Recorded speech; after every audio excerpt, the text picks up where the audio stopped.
What's up, this is Tacx here. We've got a bunch of updates to cover in the indoor cycling world, from price changes to long-awaited feature releases and new gear compatibility. And if you use ROUVY, Zwift, or Tacx trainers, you will want to stick around. So let's jump right in.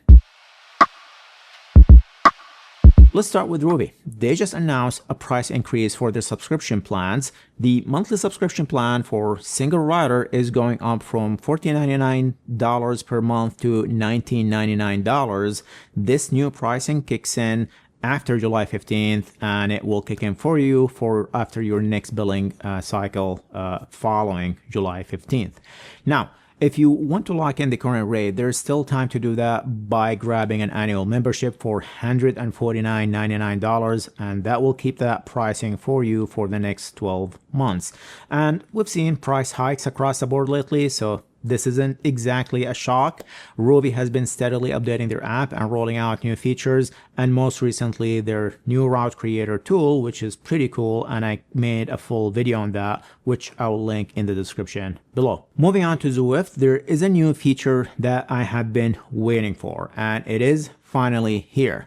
Zwift now lets you trigger splits during your ride, and it will display your average power and average heart rate for each split. You will see them pop up on the left side of the screen, showing your split time, distance, average heart rate, and average power. And it is super handy, particularly when you are free riding and you want to track your average power or average heart rate for a given climb or a given section of the road. And this is really one that I have been hoping to see for a while, and it is finally here. But there's still one thing that I was hoping to see, and I'll get to that in a second.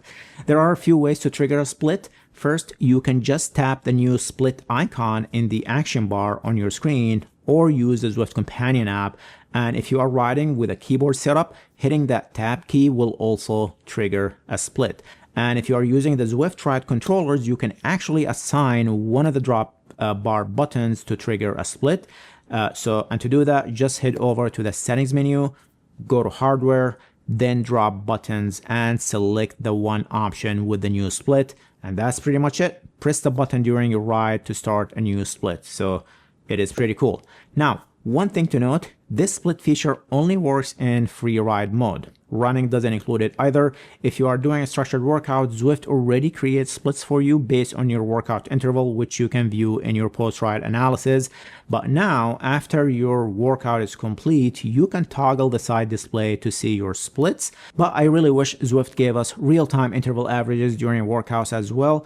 Yes, when you are in workout mode, most likely you are using erg mode, and you really do not need to see your averages, because in erg mode you are hitting your averages, or your trainer will force you to hit your average. But once you turn erg mode off, you are basically flying blind. There is no way to know if you are actually hitting your target power, going above it, or you're way under, unless you are staring at your power numbers the whole time, or using another device like a bike computer or a watch to record and have your lab data displayed.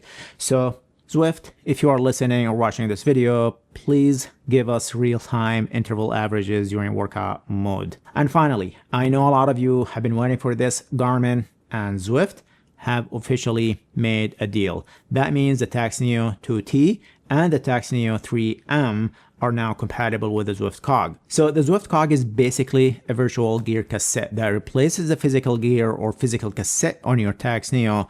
And once installed, you can pair the Zwift Click to Zwift, which mounts right on your handlebar and lets you virtually shift gears by adjusting resistance.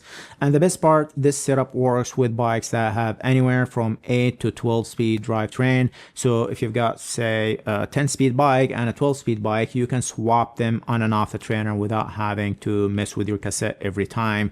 So it is super convenient. And the Tacx Neo 2T is now also compatible with the Zwift Ride Smart Frame. So if you want a fully dedicated indoor bike setup, this gives you the option without needing your road bike at all.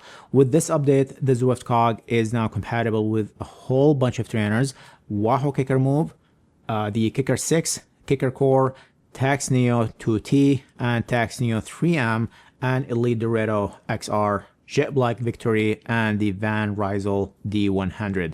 Love to see this kind of progress, more integration, more compatibility, less hassle and friction. Let me know in the comments if you are planning to update your Tacx Neo with the Zwift Cog, and I'll drop link in the description that will take you straight to the Zwift Cog and click bundle on the Zwift website, so you can grab the right setup for your trainer. There you have it, folks. If you found this video helpful, hit that like button. It really helps the channel, and if you are still watching and have not subscribed yet, you know what to do. Thanks for watching, and I'll see you in the next video.